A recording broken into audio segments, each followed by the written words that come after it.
Love gospel వీక్షకులందరికీ సర్వశుభాలు. బైబిల్లో ఎక్కువగా చర్చించుకునే అంశం ఇజ్రాయేలు ప్రజలు ఈజిప్టు బానిసత్వాన్ని విడిచి వచ్చిన తర్వాత జరిగిన గందరగోళంలో బంగారు దూడను తయారు చేసి డాన్సులు వేయడం. ఇలా బంగారు దూడను తయారు చేయడం అనేది, ఇలా విగ్రహాన్ని తయారు చేసుకోవడం అనేది 2 సార్లు 2 చోట్ల తయారు చేయబడింది. అసలు బంగారు దూడనే ఎందుకు తయారు చేశారు? దాని వెనుక ఉన్న కథ ఏంటి? అసలు బంగారు దూడను తయారు చేయడానికి చెవి పోగులనే ఎందుకు వాడారు? బంగారపు చెవి పోగులను ఎందుకు పోగు చేశారు? దాని వెనుక కథ ఏంటి? అసలు ఈ బంగారు దూడ వెనక ఏం జరిగింది? దీని పర్యవసానాలు ఏంటి? ఆ తర్వాత ఇజ్రాయేలు ప్రజలు ఎలా శిక్షించబడ్డారు? దాని గురించి మనం ఏం నేర్చుకోవచ్చు? దాని వెనుక ఉన్న పరిమాణాలు, ప్రభావాలు అన్నిటినీ కూడా పూర్తిగా మనం చూద్దాం.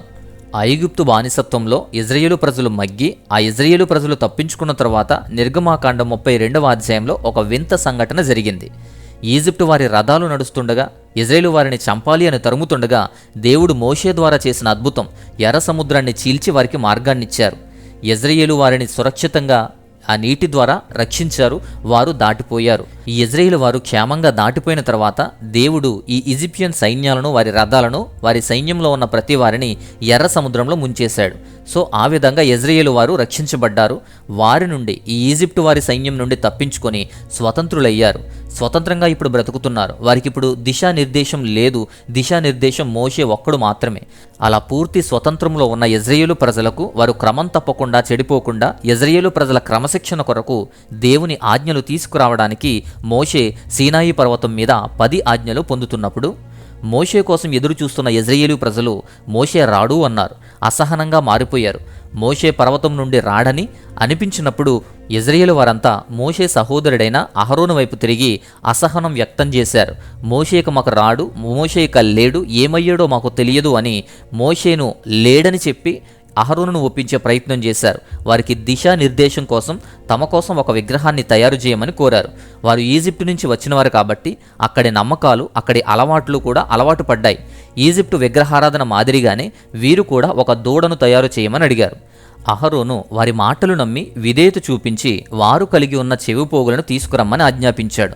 వారు ఆ చెవిపోగులు తీసుకువచ్చిన తర్వాత బంగారు దూడను తయారు చేశారు.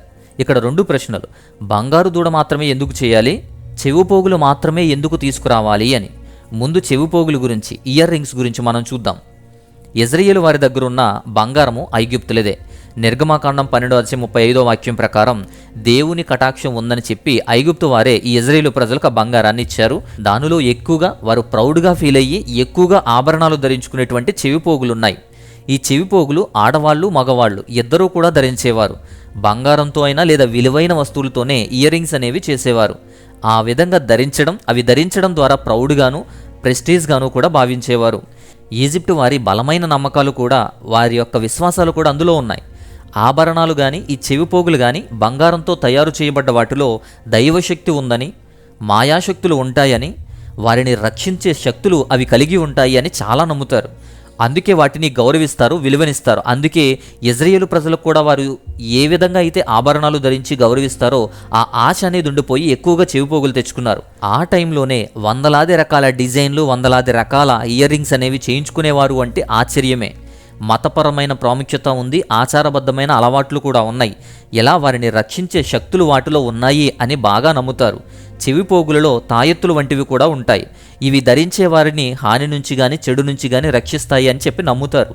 ఫరోలు, రాజకుటుంబులు కూడా వారి సంపద, వారి హోదాను ప్రదర్శించడానికి బంగారంతోనూ విలువైన రాళ్లతోనూ ఉన్నటువంటి ఆభరణాలు ధరించేవారు. వారి సమాధుల్లో కూడా చూస్తే సమాధుల్లో చెవిపోగులు కూడా చాలా లభ్యమయ్యాయి.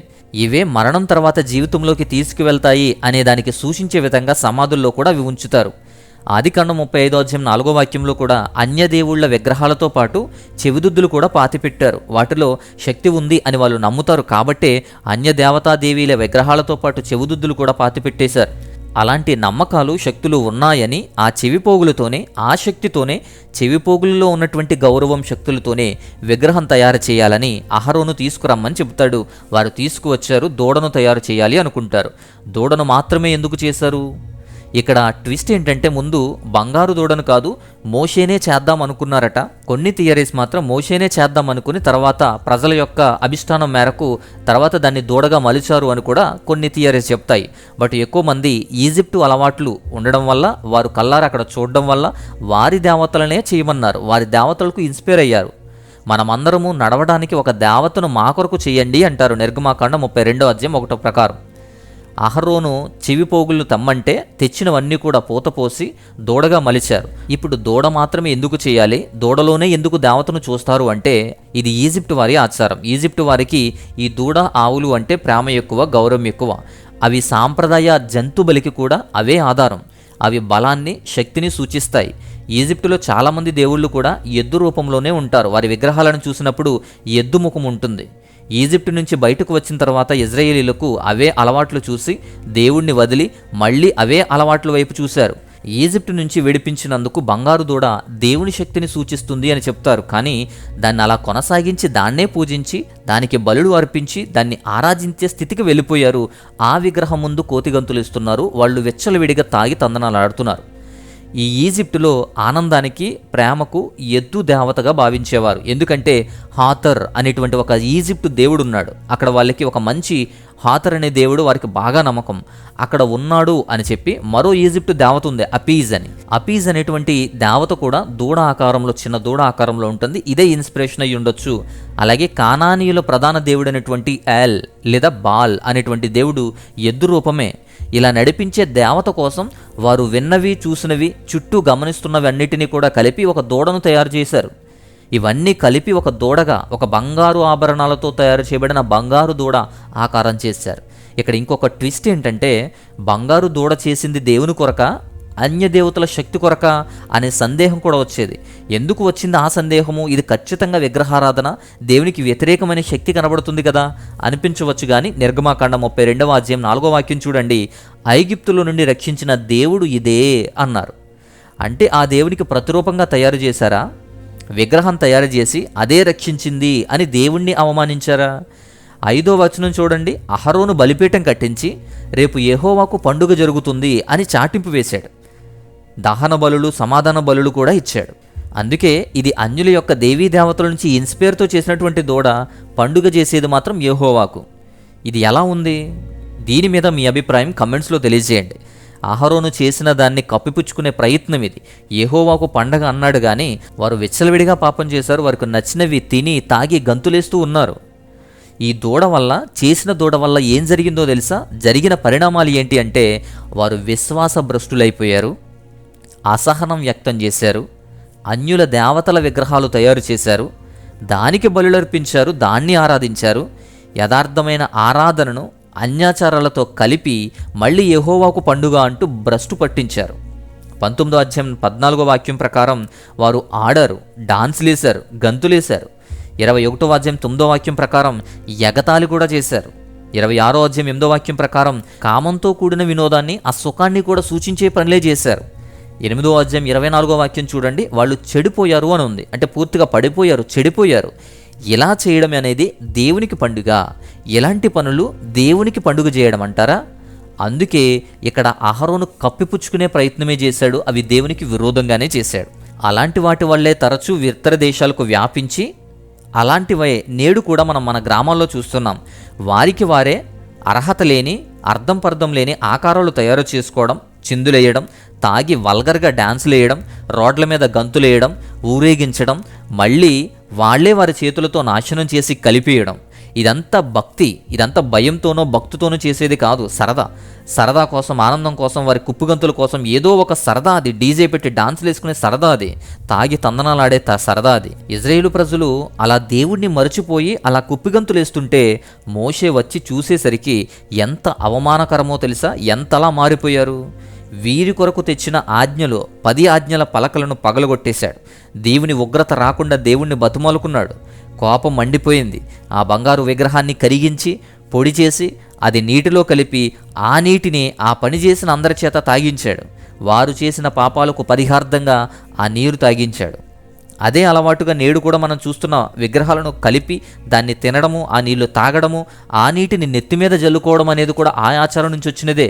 ఆ విగ్రహం కలిపిన మట్టి తింటే మంచి జరుగుతుంది, సంతానం కలుగుతుంది అని నమ్మేవాళ్ళు మన చుట్టే ఉన్నారు. అది మంచి జరగడం కాదు, అది శాపం. పాపానికి పరిహార్థంగా, శిక్షగా చేశారు. అలా చేయడం వల్ల ఉగ్రత తప్పించుకొని దేవుని పాపం నుంచి బయటపడాలని చేశారు. కానీ అది మంచి కోసమో కాదు, దానివల్ల ఏమీ జరగదు. ఇంకొక ప్రాముఖ్యమైన విషయం ఏంటంటే ఇలా విగ్రహం తయారు చేయబడింది 2 సార్లు. రెండోది ఇంకెక్కడ అంటే మొదటి రాజుల గ్రంథం 12వ అధ్యాయంలో 25 నుండి 33 వాక్యాలు మనం చూస్తే యెజ్రెయేలు సింహాసనానికి పోటీ పడుతున్న యెరోబాము ఇలానే తప్పుగా ప్రజలను నడిపించి బంగారు దూడను తయారు చేస్తాడు. అది వేరే సందర్భం. ఆ సందర్భాన్ని కూడా మనం చూస్తే అక్కడ కూడా ఇలాంటి విగ్రహాన్ని ప్రజలు తప్పిదారిగా నడిపించుకుని ఆరాధించారు. ఇలా 2 సార్లు 2 సందర్భాల్లో చేసిన విగ్రహారాధన వల్ల వారు అపజయం పొందారు, నష్టపోయారు. అహరోను బంగారు దూడను తయారు చేసినప్పుడు దాదాపు 3,000 మంది చనిపోయారు, వారు కోల్పోయారు. మోషే వాళ్ళ ఉగ్రత రాకుండా కాపాడబడ్డారు, కానీ ఆ ఉగ్రత వస్తే ఆ ఉగ్రతను తట్టుకోలేరు వాళ్ళు. రెండోది, యెజ్రెయేలు ప్రజలు అష్షూరీయుల చేత ఆక్రమించబడ్డారు. ఉత్తర రాజ్యాన్ని నడిపించినటువంటి యెరోబాము దాన్ని విధ్వంసం వైపు నడిపించాడు. వారి పరిస్థితి కూడా వెచ్చలవిడిగా చల్లాచీదురైపోయింది. విగ్రహం వల్ల, దేవుణ్ణి కాదని ఒక విగ్రహాన్ని తయారు చేసుకోవడం వల్ల వాళ్లకు జరిగిన నష్టం అది అంతా ఇంత కాదు, వర్ణించడం చాలా కష్టం. వీళ్ళు ఎంతలా ఉన్నారు, ఇలా అవమానాలు చేస్తున్నారు కాబట్టే 10 ఆజ్ఞలలో మొదటి ఆజ్ఞ దేవుని గురించే, రెండవ ఆజ్ఞ దేవుని గురించే. అందుకే 2 ఆజ్ఞలు దేవుని గురించే గట్టిగా చెప్పడం జరిగింది. అంతేగాని దేవుడు సెల్ఫిష్ కాదు, దేవుని కొరకు మాత్రమే మొదటగా 2 ఆజ్ఞలు పెట్టుకోలేదు. వీళ్ళ పరిస్థితి, వీళ్ళ ప్రభావం, వీళ్ళ స్థితిగతులు ఇలా ఉన్నాయి కాబట్టే, వారు కఠినంగా ఉన్నారు కాబట్టే కఠినమైన ఆజ్ఞలు ముందుగా పెట్టాడు. ఈ బంగారు దూడ లోతైనటువంటి అర్థాలేంటి, లోతైన సారాంశం ఏంటో మనం చూద్దాం. మనం నేర్చుకోవలసిన 3 అంశాలు దీని నుంచి చూద్దాం. మొదటిది, దేవుడి నుండి పొంది పాపానికి చెడుకి వాడారు. యెజ్రెయేలు ప్రజలు దేవుడి నుంచి కానుకలు తీసుకుని వాటిని విగ్రహంగా మార్చారు. ఐగుప్తులో వారికి కష్టం కలగకుండా శ్రమించి వారిని పోషించింది దేవుడే, వారిని బయటకు తీసుకువచ్చింది దేవుడే, మోషే చేత నడిపించింది దేవుడే, వారికి పోషణ అందించింది, బంగారం అందించింది కూడా దేవుడే. ఈజిప్టు నుంచి బహుమతిగా పొందిన బంగారాన్ని అసహ్యంగా మార్చేశారు. అలానే మనం మన జీవితాల్లో దేవుడి నుండి పొంది స్వార్థానికి, ధనానికి, పాపానికి, చెడ్డవాటికే వాడుతున్నాం. వాళ్ళ జరిగిందే మనకు జరుగుతుంది కదా. దేవుడి నుండి కలిగింది మంచికి, దేవునికి మాత్రమే వాడాలి, అది ఆలోచించండి. రెండోది, అసహనం. యెజ్రెయేలు వారు అసహనానికి గురయ్యారు. వారి కోసమే దేవుని ఆజ్ఞలు తీసుకువస్తుండగా నిరాశ చెంది అసహనంతో వేరే మార్గాలు వెతుక్కొని దూరం అయిపోయారు. దేవుని ఉగ్రతకు సిద్ధమయ్యారు. అది తప్పించబడింది కానీ లేదంటే ఏమవుతుందో వారికే తెలియదు. మనం కూడా అలానే ప్రార్థించినా నిరీక్షణ ఉండదు, ఫలితం ఉండదు. అవిశ్వాసంతో, అలసత్వంతో, అసహనంతోనే బ్రతుకుతున్నాం. వేరే మార్గాలు వెతుకుతున్నాం. వాళ్లకు ఆనందము, డాన్సులు, తాగి చిందులేయడము, డీజేలు, రికార్డింగ్ డాన్సులు, జోదము ప్రోత్సహించే సంబరాల వైపు మనం కూడా దగ్గరైపోతున్నాం. వారితో పాటు మనం కూడా వెళుతున్నాం. వారిలా చిందులేస్తే వారిలాగానే నశించిపోతాం. ఇక మూడవది, సమర్థించుకుంటున్నారు. ఇంత చేసి యెజ్రెయేలు ప్రజలు బంగారు దూడను ఏర్పాటు చేసి సమర్థించుకునే ప్రయత్నాలు చేశారు. అహరోను సాకులు తప్ప ఇంకేం చెప్పలేదు. మిగతా వారు కూడా అంతే. మన జీవితాలకు కూడా అలవాటయింది ఏంటి అంటే అలాంటిదే కదా. తప్పు చేసి కారణాలు చెప్పడం, తప్పు చేసి సాకులు చెప్పడం, పాపంలో పడి సాకులు చెప్పడం, జలసాలు, కామము, సినిమాలు, సరదాలు, కుప్పిగంతులు చేసి సాకులు చెప్పడం బాగా అలవాటైపోయింది. వాక్యంతో కూడా ఈ మధ్య వాక్యంతోనే విభేదించి వాక్యంతోనే సాకులు చెబుతున్నారు. ఇలా విగ్రహారాధన, దాన్ని బేస్ చేసుకుని చేస్తున్నటువంటి వ్యసనపరమైన పండుగలు, ఈ కుప్పిగంతులు కూడా పాపం. వాటి పర్యవసానం కూడా చూడాల్సి వస్తుంది ఇజ్రాయేలు ప్రజలు. అందుకే అక్కడ నుంచి దేవుడు వారికి బంగారు భవిష్యత్తును ఇస్తానని చెప్పిన వారి పరిస్థితిని బట్టి కఠినమైన ఆజ్ఞలు, కఠినమైన పరిస్థితులు, కఠినమైన నిబంధనలు, కఠినమైన విధానాలు అలవరిచాడు. అంతేకాకుండా వారి తర్వాత పరిస్థితి, వారు చేసుకున్న దానికి తర్వాత పరిస్థితి విచ్ఛిన్నమైపోవడం, ఆలయం ధ్వంసం చేయబడ్డం, ఎవరికి వాళ్ళు దోచుకోవడం, ప్రపంచవ్యాప్తంగా చెదిరిపోవడం, ఇలా వారి పరిస్థితిని వాళ్లే విచ్ఛిన్నం చేసుకుంటూ వచ్చారు. అందుకే వారికి కఠినమైన నిబంధనలు, కఠినమైన ఆజ్ఞలు పెట్టడం జరిగింది. ప్రభువైన యేసుక్రీస్తు వారు వచ్చిన తర్వాతే ఆ కఠినమైన, భారమైనటువంటి ఆ కాడిని తొలగించి సులువైన కాడిని మనకు ఏర్పాటు చేశాడు. అందుకే మనకు సులువైన కాడి. వారితో పోల్చుకుంటే మన నిబంధనలేమీ అంత కష్టమైనవి కాదు, అంత ఇబ్బందికరమైనవి కాదు, మనం పాటించలేనివి అసలు కాదు. మనిషిలాగా మంచిగా బ్రతకమని, దేవునితో ఉండమని, భయభక్తులు కలిగి ఉండమని మాత్రం దేవుడు బోధించాడు. ఇది ఆ బంగారు దూడ గురించి, ఈ గోల్డెన్ కాల్ఫ్ గురించి విషయం, దాని పూర్తి సారాంశం. ఇంకేదైనా సందేహాలున్నా, ప్రార్థన అవసరతలు ఏదైనా ఉన్నా స్క్రీన్ మీద వాట్సాప్ నంబర్ ఉంది, వాట్సాప్ మాత్రమే చేయండి. అలాగే మా వ్యయ ప్రయాసలకు, మా పరిచర్యకు మీ సహాయాన్ని, మీ కానుకలను పంపించాలనుకుంటే స్క్రీన్ మీద డీటెయిల్స్ ఉన్నాయి, అన్ని వివరాలు స్క్రీన్ మీద ఉన్నాయి కాబట్టి వాటి ద్వారా మీ కానుకలను పంపించవచ్చు. సో ఇది బైబిల్లో ఉన్న బంగారు దూడ వెనకాల ఉన్నటువంటి సారాంశము. అవి ఎందుకు, ఎలా, ఈజిప్టు దేవతలతో ఉన్న లింకు, అలాగే చెవిపోగుల గురించి ఇవన్నీ కూడా వివరంగా వివరించడంతో పాటు దేవుడు మనతో మాట్లాడిన 3 అంశాలు కూడా వివరించడం జరిగింది. ఇవన్నీ మీకు చక్కగా అర్థమయ్యాయి అనుకుంటున్నాను. నచ్చితే లైక్ చేయండి, ఇతరులు కూడా ఈ మంచి అంశాలను షేర్ చేయండి. మరొక అద్భుతమైన మంచి అంశంతో మరొక వీడియో ద్వారా నేను మరలా వస్తాను. అంతవరకు దేవాతి దేవుని మహా ఉన్నతమైన కృపా కాపుదల మీ అందరికీ తోడయుండి బలపరచునుగాక. ఆమెన్.